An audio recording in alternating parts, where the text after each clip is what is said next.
Hello friends, मैं हूँ प्रार्थना। और आज जो मैं आपको कहानी बताने जा रही हूँ वह आपके लिए बहुत ही इंटरेस्टिंग है। इसलिए आपसे रिक्वेस्ट है कि आप इस कहानी को पूरा सुनिए और सुनने के बाद लाइक शेयर एंड सब्सक्राइब जरूर कीजिए। तो आइए हम चलते हैं इस कहानी की ओर। एक गांव में एक ब्राह्मण रहता था।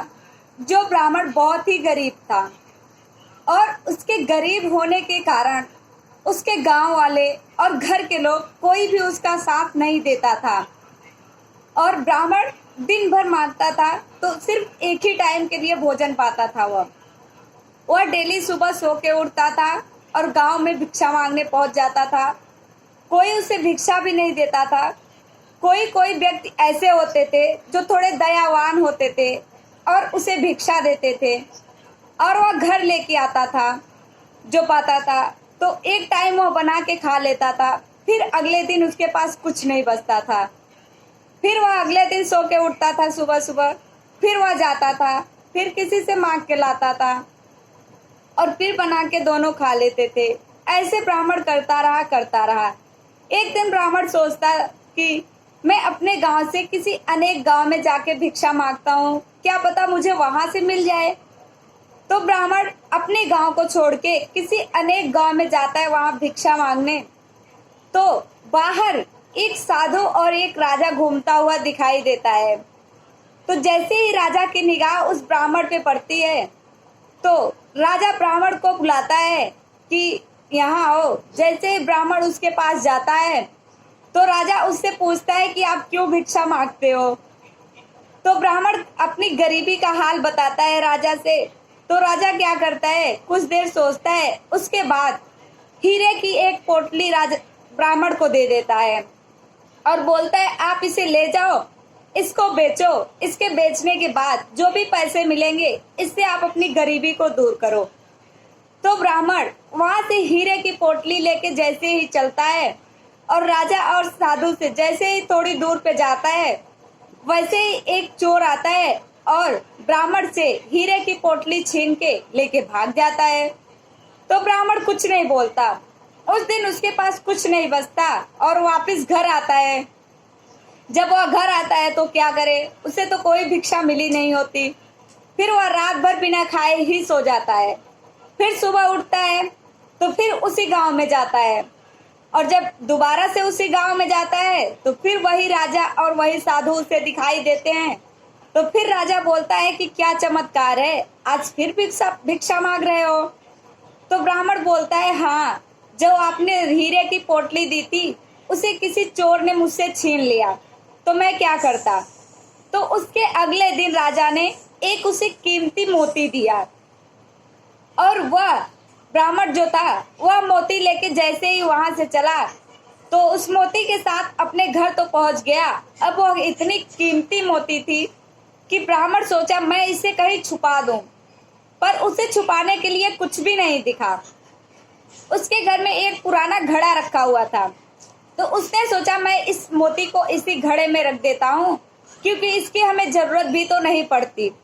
और जैसे ही ब्राह्मण उस मोती को उस घड़े में रख के आराम के लिए जाता है तब तक ब्राह्मण की वाइफ जो होती है वह आती है और उस घड़े को उठाती है और लेके तालाब में पानी के लिए चली जाती है। और जैसे उस घड़े को उस तालाब में डुबोती है तो जो मोती होता है वह उस तालाब में बह जाता है। तब वह जब पानी वापस लेके आती है और उस घड़े को ब्राह्मण देखता है तो अपनी वाइफ से बोलता है कि तुमने तो बहुत बड़ी गलती कर दी। फिर उसकी वाइफ कहती है कि मैंने ऐसा क्या किया। फिर ब्राह्मण बताता है अपनी वाइफ को कि इसमें बहुत कीमती मोती रखी हुई थी, आपने इसे ले जाके तालाब में बहा दिया। उसकी वाइफ के पैर से जमीन खिसक गई। उसने बोला इसमें कुछ नहीं था। फिर ब्राह्मण ने क्या किया, अगले दिन सो के उठा और फिर उसी रास्ते पे गया और फिर उसे वही साधु और राजा दिखाई दिए। तो फिर राजा उस ब्राह्मण को बुलाता है और ब्राह्मण से पूछता है क्या हुआ, आज फिर आप भिक्षा मांग रहे हो इतनी कीमती मोती देने के बाद भी। तो राजा बोलता है कि पंडित बोलता है उससे कि मैं क्या करूं, कहां से लाऊं। तो उसको फिर से पंडित अपनी कहानी बताता है। जब राजा को अपनी कहानी वह बता देता है तो राजा साधु से कहता है कि अब स्वामी जी आप ही कुछ कीजिए इनके लिए। फिर साधु क्या करता है, उस पंडित को 2 सिक्के देता है, और जब वह 2 सिक्के देता है उस पंडित को तो वो लेके आता है रास्ते में, तो देखता है एक मल्लाह जो होता है वह 2 मछलियां पकड़ के लेके जाता है।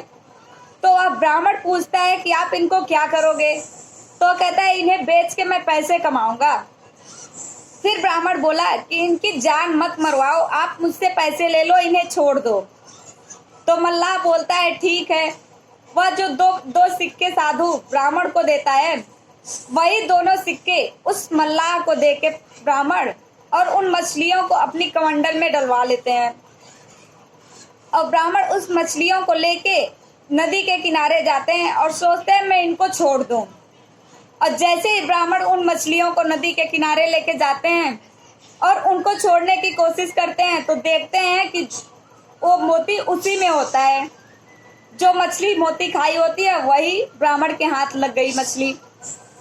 तो ब्राह्मण बहुत तेज से चिल्लाता है मोती को देख के कि मिल गया मिल गया। तो उसी रास्ते से वह चोर जाता रहता है जिसने ब्राह्मण का हीरा छीन रखा था।